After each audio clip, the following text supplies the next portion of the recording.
2장 10절부터 16절까지 말씀입니다. 고린도전서 2장 10절부터 16절까지 말씀을 우리 함께 합독하여 읽도록 하겠습니다. 함께 읽겠습니다. 하나님께서는 성령을 통해 이것을 우리에게 깨달아 알게 해주셨습니다. 성령께서는 모든 것, 곧 하나님의 깊은 것들까지도 자세히 살피시는 분이십니다. 만일 사람 속에 있는 그 사람의 영이 아니면 누가 그 사람의 생각을 알 수 있겠습니까? 이와 마찬가지로 하나님의 영이 아니면 아무도 하나님의 생각을 알 수 없습니다. 우리는 세상의 영을 받지 않고 하나님께로부터 온 영을 받았습니다. 이것은 하나님께서 우리에게 주신 은혜의 선물들을 깨달아 알게 하시려는 것입니다. 우리가 이 선물들에 대해 말하는 것은 사람의 지혜가 가르쳐준 말들로 하는 것이 아니라 성령께서 가르치신 말씀들로 하는 것입니다. 곧 신령한 말로 신령한 일들을 설명하는 것입니다. 육에 속한 사람은 하나님의 영적인 일들을 받아들이지 않습니다. 그에게는 이런 것이 어리석고 이해할 수 없는 일들입니다. 이런 일들은 영적으로만 분별되기 때문입니다. 신령한 사람은 모든 것을 판단하나 자기는 아무에게도 판단을 받지 않습니다. 누가 주의 마음을 알아 그를 가르치겠습니까? 그러나 우리는 그리스도의 마음을 가지고 있습니다. 아멘. 자, 저희는 지난 시간에 우리 본문 이 고린도의 말씀을 계속 1장, 2장 초반 같이 읽어오면서 계속해서 듣게 되는 말씀, 십자가에 대한 이야기를 지금까지 계속 들었죠. 바울은 자신이 전했던 이 복음의 내용에 대해서 이 정말 고린도 교회 성도들이 정말 잘 알기를 원했습니다. 그래서 그 십자가만을 전했던 그 이유가 십자가는 하나님의 지혜로만 해석이 되고 설명이 되어지고 깨달아 알 수 있다는 것을 계속 이야기했습니다. 자, 그래서 바울이 전했던 바울의 십자가의 복음의 내용은 십자가뿐이라는 것이죠. 이것을 계속해서 성도들에게 이 본문 말씀, 이 편지를 통해서 끊임없이 반복해서 전해주고 있는 것입니다. 그래서 사도 바울에게 있어서는 이 고린도 지역, 우리가 다른 서신서를 읽어보면 이보다 더 십자가를 더 강조하면서 얘기한 적이 있을까? 물론 로마서나 이런 데서 십자가를 많이 강조했지만 특별히 고린도 성도들에게는 이것 외에는 내가 복음을 전하지 않았노라 라고까지 말씀할 정도로 매우 특별했던 곳이 고린도였다는 것을 알 수 있습니다. 자, 바울은 고린도전서 초반부터 계속 같은 내용을 반복하고 있죠. 순전한 복음, 십자가, 그 오직 예수님만을 증거했다라고 이야기했던 이유가 있다는 것입니다. 왜 이렇게 여러 번 같이 반복을 하고 있느냐?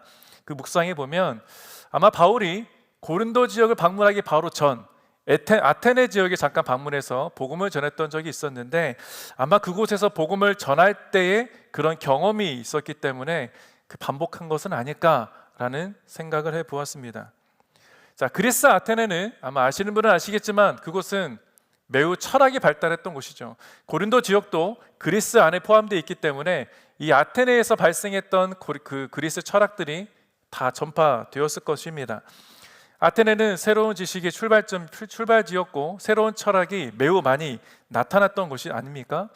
그러니까 고린도 지역도 아테네에서 진짜 멀리 떨어져 있지 않은 곳이기 때문에 영향을 받을 수밖에 없었던 곳입니다. 사도행전 17장에 보면 사도 바울이 아테네 지역을 방문했고 고린도 지역을 방문했다는 기록이 나옵니다. 특별히 사도행전 17장에 아테네 지역에서 어떤 복음을 전했냐라는 기록이 잠깐 나와 있는데요. 아테네에서 복음을 전했던 것이 무엇인지를 좀 매우 궁금하기도 합니다. 우리가 아는 바울이라면 당연히 그곳에서도 굉장히 하나님의 복음에 대한 정수를 다 전하지 않았겠느냐라고 생각할 수 있기 때문이죠. 왜냐하면 복음의 핵심 내용이 뭐냐? 십자가이기 때문입니다. 그런데 사도행전 17장에 기록된 아테네에서의 복음적인 내용, 복음의 내용에 십자가라는 단어가 빠져 있습니다. 그런데 십자가가 빠졌다고 해서 십자가를 전하느냐 전하지 않느냐 이건 문제가 되지는 않겠죠. 왜냐하면 그 안에 조금 이따 말씀을 읽겠지만 예수 그리스도와 부활에 대한 이야기를 하고 있기 때문에 부활은 십자가 없이는 설명할 수 없지 않습니까?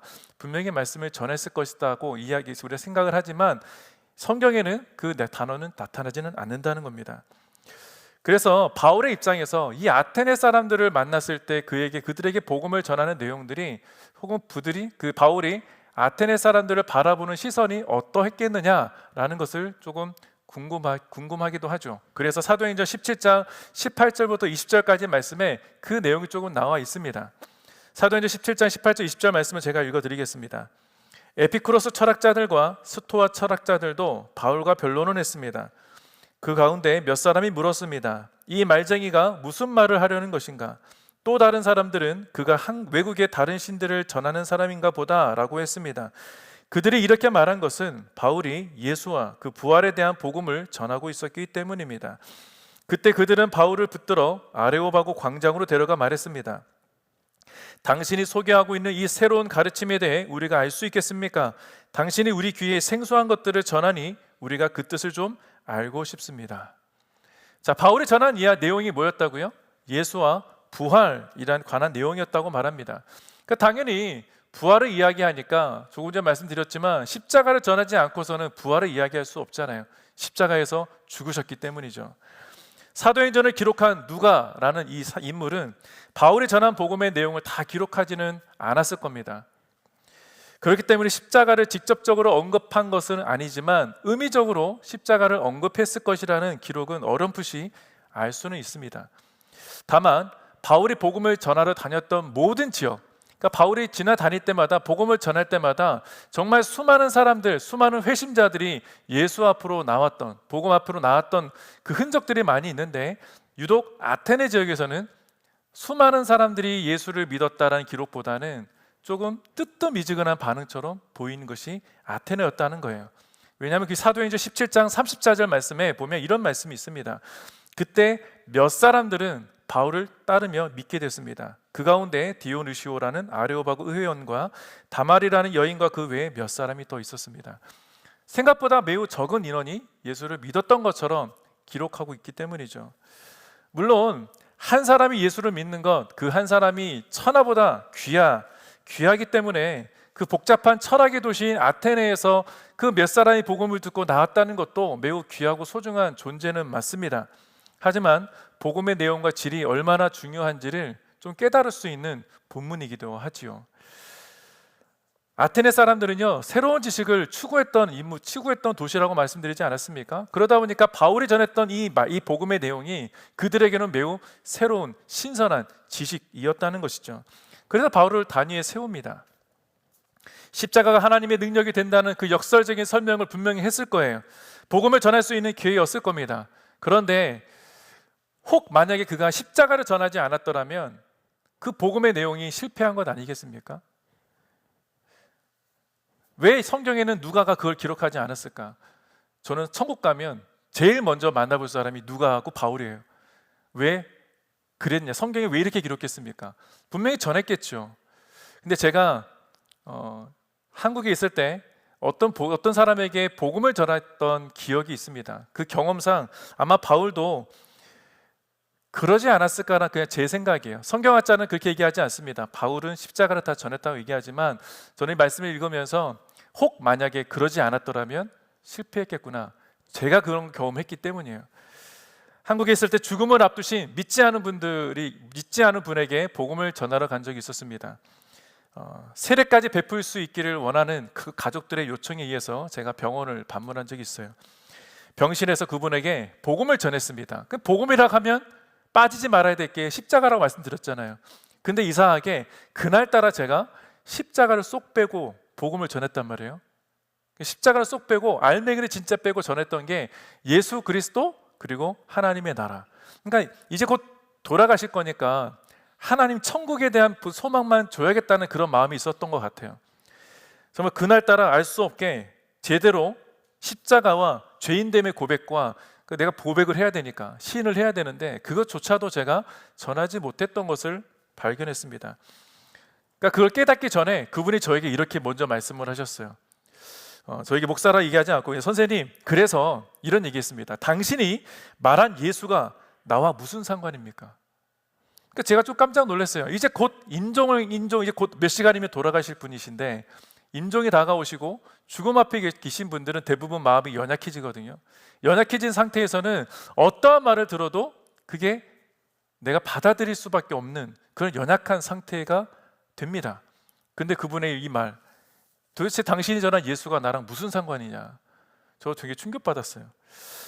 웬만하면 제가 복음을 전할 때 대부분 영접하거나 정말 세례까지 받았는데 나 내가 실패하나? 순간 떠오르는 게 바울이었습니다. 그래서 다시 복음을 전하려는데 순간적으로 제가 복음 가운데 핵심이 알맹이가 빠졌구나라는 것을 알게 됐어요. 내가 십자가를 전하지 못했구나. 죄인됨의 고백을 듣지를 못했구나. 그래서 다시 로마서의 말씀을 펴서 다시 설명했습니다. 다시 복음을 전했어요. 죄인된 우리를 위해서 죽으셨던 그 십자가, 그 피로 우리의 모든 죄사함이 당신에게도 선포되었다. 그게 그분에게 복음을 전했죠. 그래서 그 능력이 우리가 죄인됨을 고백할 때 우리의 죄사함을 얻게 되고 구원의 자리에 인도됩니다. 그렇게 복음을 전하고 그분이 그제서야 알겠다고 그러면서 복음을 받아들이셨어요. 그리고 세례를 받으셨고 몇 시간 있다가 가족들이 기도와 찬송 소리에 주님 품에 안기셨죠. 십자가는요, 하나님의 지혜입니다. 계속 얘기했듯이 십자가는 우리의 지식과 우리의 생각으로는 이해할 수가 없는 것이죠. 그 죽음 앞에 있었던 그분이 십자가를 어떻게 이해할 수 있었겠습니까? 제가 아무리 성경 말씀을 풀어내고 그 짧은 시간 안에 말씀을 다 전한다 할지라도 그분이 그걸 이해할 수 있겠습니까? 저도 복음 전할 때 실패한 적이 있어요.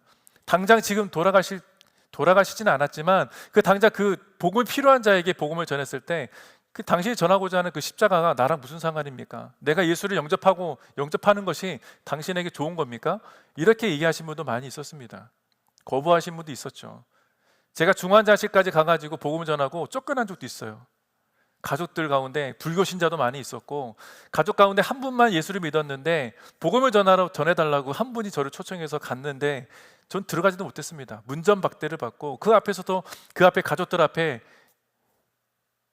복음을 전하면서 저는 그런 적도 있어요. 다 얘기할 수는 없지만 십자가는 아무에게나 누구에게나 허락됐지만 아무에게나 그것이 설명되어지고 이해되어지고 믿지는 못한다는 것입니다.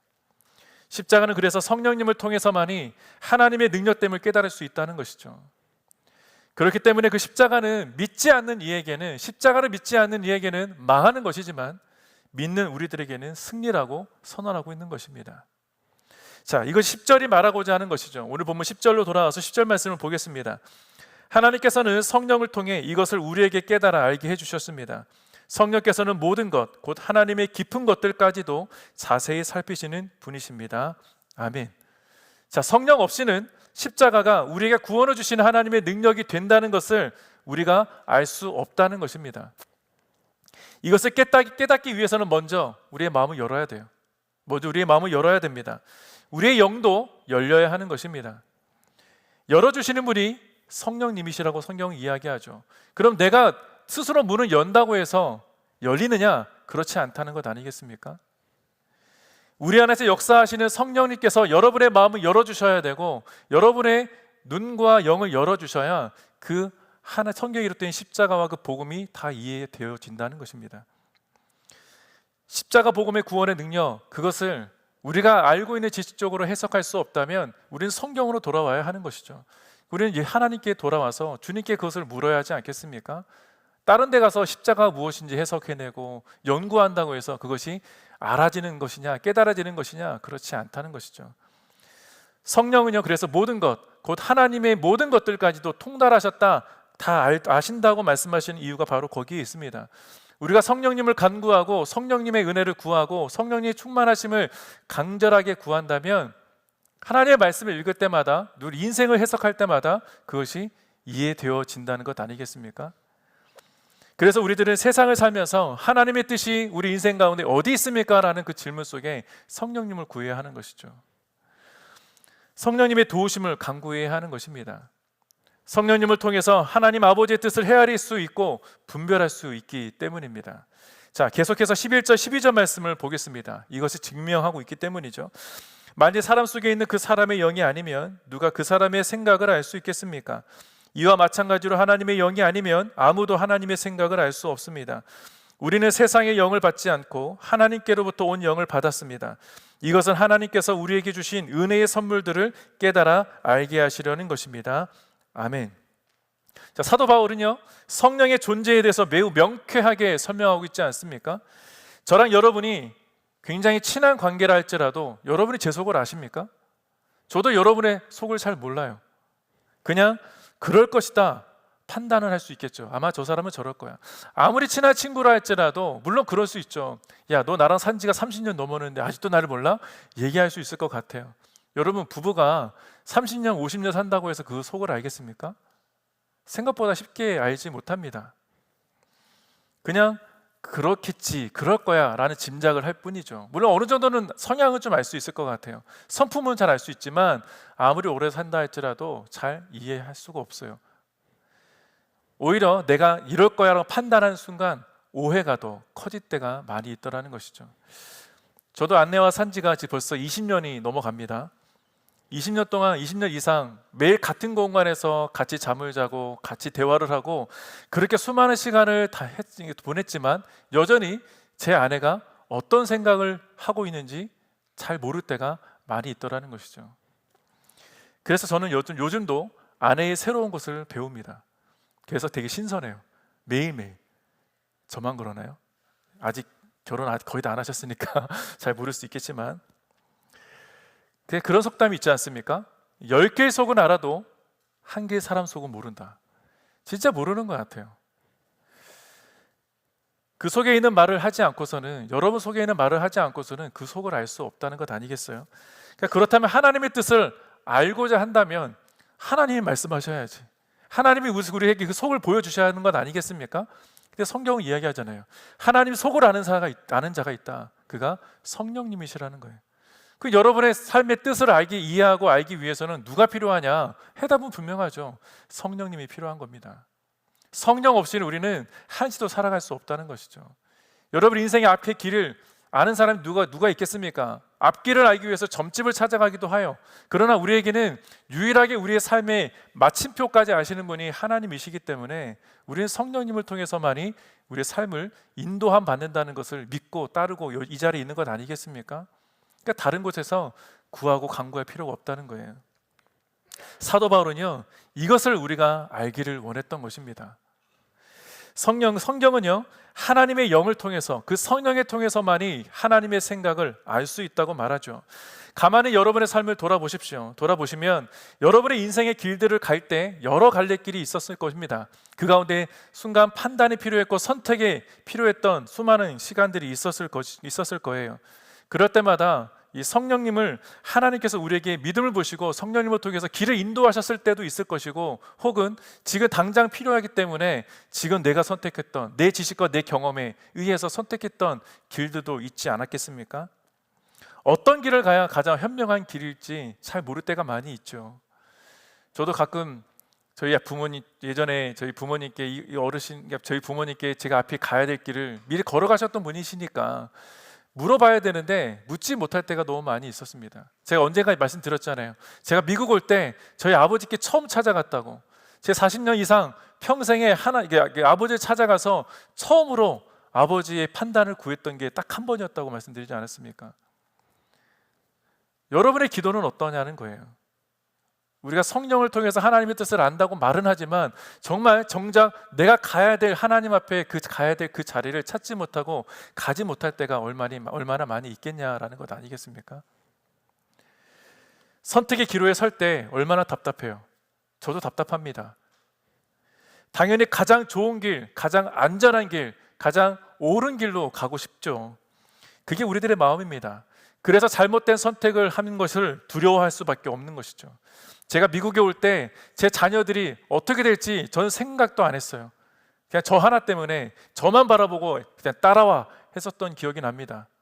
그런데 미국에서 저는 딱 한 번 왔을 때 몇 년 만에 목회의 실패를 그러니까 목회의 완전한 실패는 아니지만 그런 위기에 있을 때 나 하나만 보고 믿고 따라온 내 가족들은 어떻게 되는가? 내가 잘못된 선택한 거 아닌가? 나의 한 번의 선택 때문에 우리 가족들은 힘들어지는가? 너무나 하나님 앞에 절규했던 적이 있었습니다. 부르짖고. 근데 정작 제가 이 자리에 오니까 하나님이 아무데나 보내지는 않으시는구나. 그냥 선택하게 하시지는 않는구나. 내가 선택한 것처럼 보이지만 하나님이 이 길까지 인도하시기 위해서 그렇게 인도하셨겠구나. 그런 것을 여기 와서 많이 느끼고 있습니다. 아직은 더 인생을 살아가야 되지만 그 인생길에 제 딸과 제 아들과 제 아내에게 하나님이 각자에게 보여주신 꿈과 비전이 있더라는 것을 여기서 발견했기 때문이에요.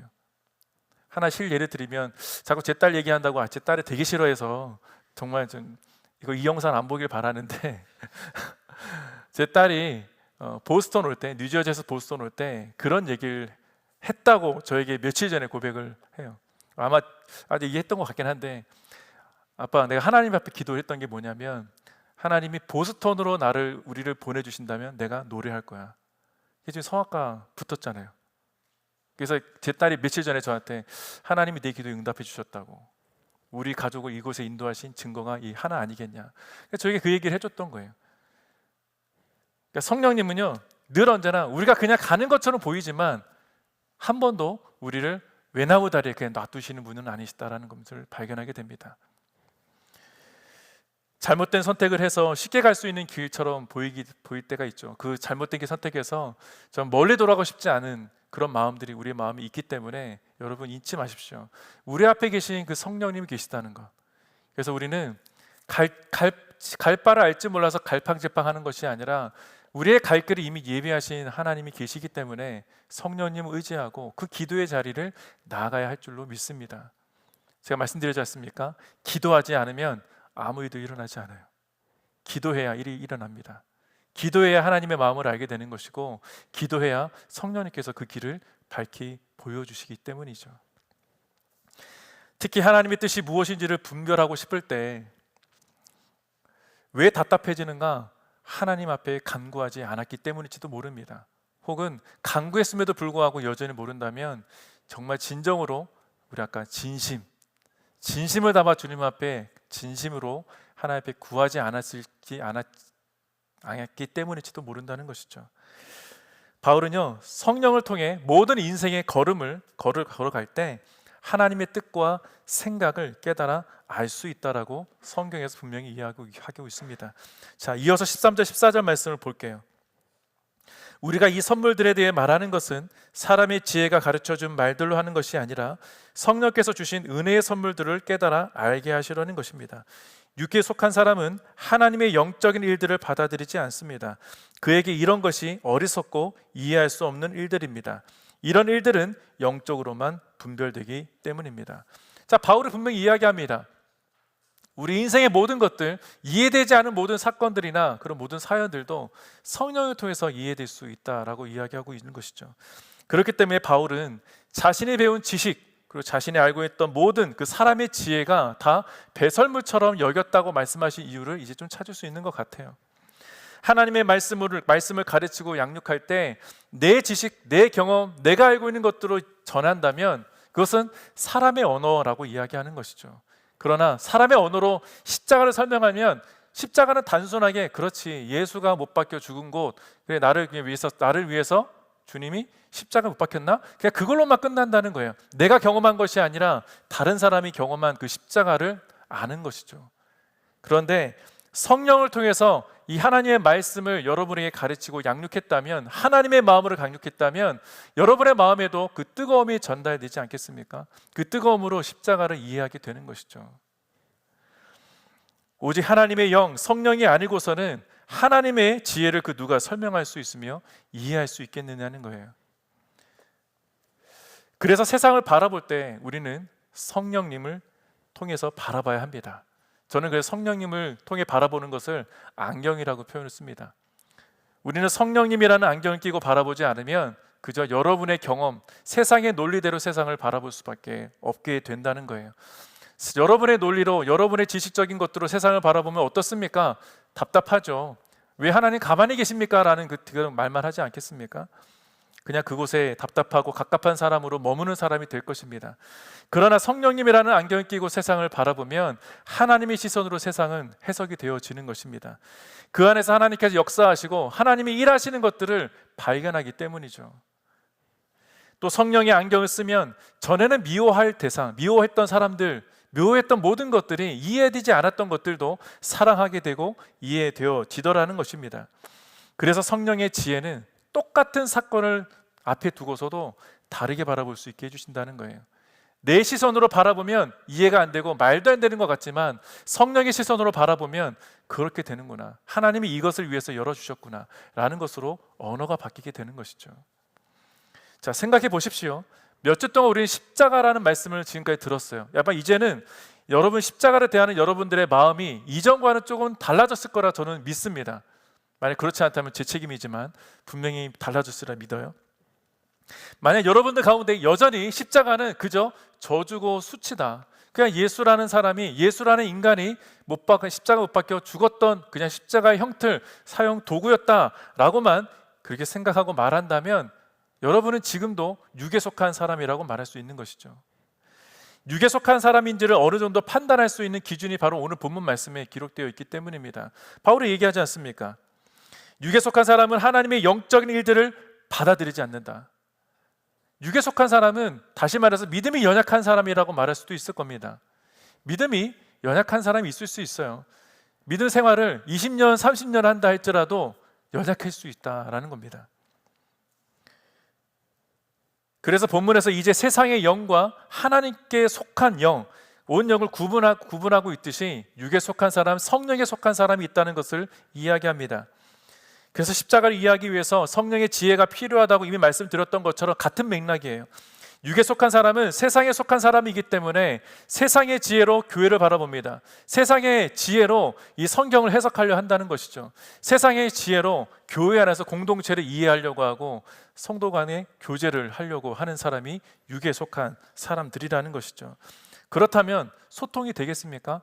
나는 성령에 속한 사람이고 저 사람 육에 속한 사람이 교회 안에서 소통하려면 쉽지 않겠죠.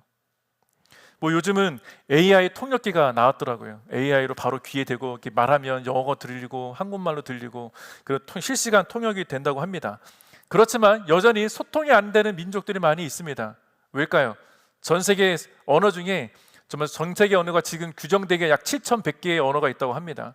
여전히 풀리지 못하는, 소통이 되지 않은 언어들이 있다는 것 아니겠습니까?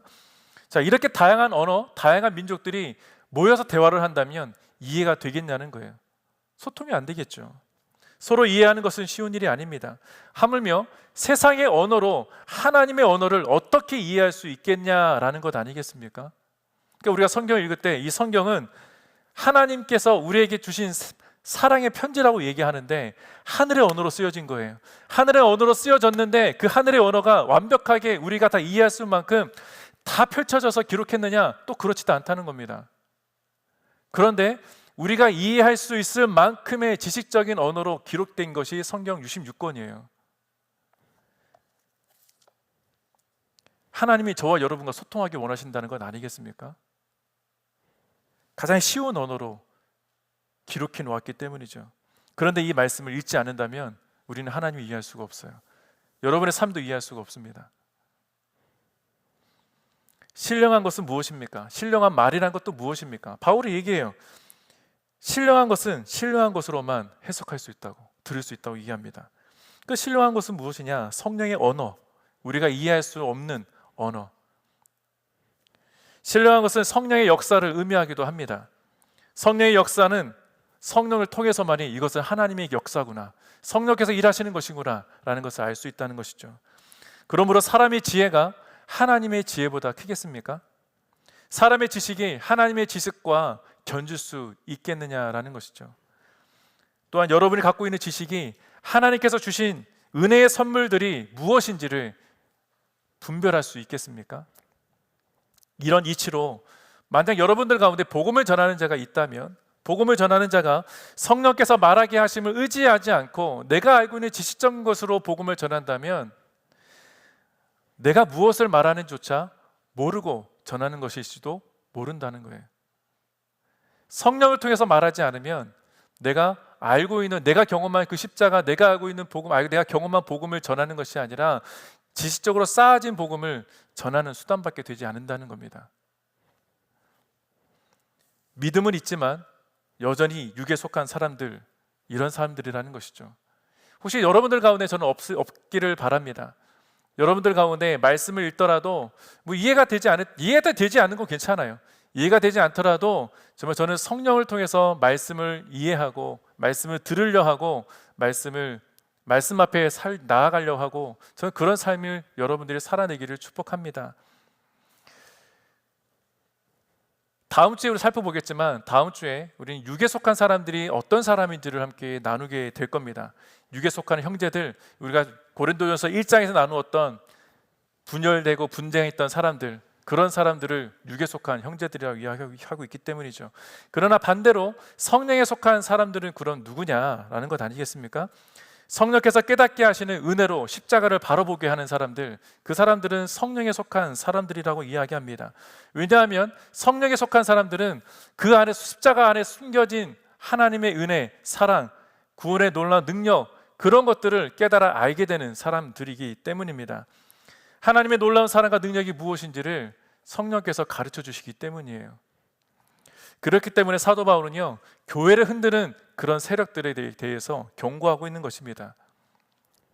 1장에서 함께 살펴봤던 아볼로파, 바울파, 예수파, 게바파, 이런 사람들은 자기들의 생각, 자기들의 이익, 자기들의 주장, 자기 권리 주장에 대해서 말하는 사람들이기 때문에 그들은 하나님의 일을 생각하는 사람이 아니기 때문에 육계에 속한 사람들이라고 이야기한 것 아니겠습니까?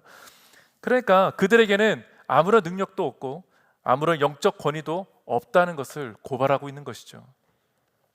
자, 그렇다면 이제 여러분, 우리에게 가장 중요한 것은 이제 무엇이겠습니까? 십자가 복음 안에 숨겨진 그 비밀을 깨닫게 하시는 하나님의 지혜, 곧 성령님을 통해서만이 분별할 수 있고 하나님의 생각을 알 수 있기 때문에 저와 여러분이 늘 언제나 간구해야 될 것, 성령의 충만하심이라는 것입니다. 우리의 지혜는 한계가 있음을 인정해야 합니다. 그러나 하나님의 지혜는 한계가 없으시죠. 교회의 문제를 세상의 방법으로 해결할 수는 없습니다. 여러분의 인생의 문제를 세상의 방법으로 해결할 수 없다는 거예요. 그럼 무엇으로 해결할 수 있느냐? 하나님 앞에 나아가야 하는 것이죠. 성령의 은혜 가운데 나아가 주님께서 풀어주시고 열어주실 그 길을 기대함으로 나아가야지 않겠습니까? 성령님의 도우심을 구하지 않고 여러분의 경험을 가지고 이 땅을 살지 않기를 바랍니다. 여러분이 원하는 성공, 여러분이 원하는 목적 있지 않습니까? 그 목적의 이름에 있어서 여러분이 하면 힘이 들 거예요. 그러나 하나님이 해주시면 힘이 덜 들 겁니다. 아니, 어찌 보면 그 길이 가장 쉬운 길일지 모르겠어요. 15절 16절 말씀에 그 영적 문제를 정확히 진단하고 원인을 찾고 해답의 방향을 제대로 잡기 위해서 왜 성령이 필요하냐? 그 해답이 15절 16절에 나타나 있습니다. 신령한 사람은 모든 것을 판단하나 자기는 아무에게도 판단을 받지 않습니다. 누가 주의 마음을 알아 그를 가르치겠습니까? 그러나 우리는 그리스도의 마음을 가지고 있습니다. 아멘. 자, 사랑하는 위인 지체 여러분, 바울이 말한 것처럼 성령을 날마다 추구하십시오. 성령님의 충만하심을 날마다 간구하시기를 바랍니다. 여러분 큐티하시지 않습니까? 큐티하실 때 빼먹지 말아야 돼요. 주님, 오늘 하루도 성령 충만케 해주십시오. 주님, 순간순간마다 내가 판단하고 혹시 내가 분별해야 될 일이 있다면 성령님께서 말하게 하심으로 성령님께서 음성을 들려주셔서 정확하게 하나님의 뜻을 구하고 분별할 수 있도록, 판단할 수 있도록, 선택할 수 있게 해달라고 기도해야 합니다. 오늘 말씀은 여기에서 한 걸음 더 나아가시죠. 나아가서 말씀하십니다. 성령님이 우리 안에 거하실 때 하나님은 우리에게 그리스도의 마음을 주셨다고 말합니다. 여러분, 그리스도의 마음은 여러분 잘되게 하는 것 아니겠습니까? 근데 그 잘되는 것이 세상이 말하는 성공이 아니라 예수 안에 머무는 것, 예수 안에서 살아가는 것, 주님과 동행하는 삶을 이야기할 것입니다.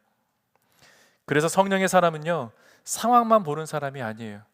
십자가에서 여러분을 사랑하신 예수님의 마음으로 서로를 바라보게 하시고 또 교회를 보게 하시고 또 공동체를 바라보게 하시는 겁니다. 오늘 빌레리카에서 김철지 목사님 사랑에 대한 말씀을 전해주셨습니다. 우리 성경에서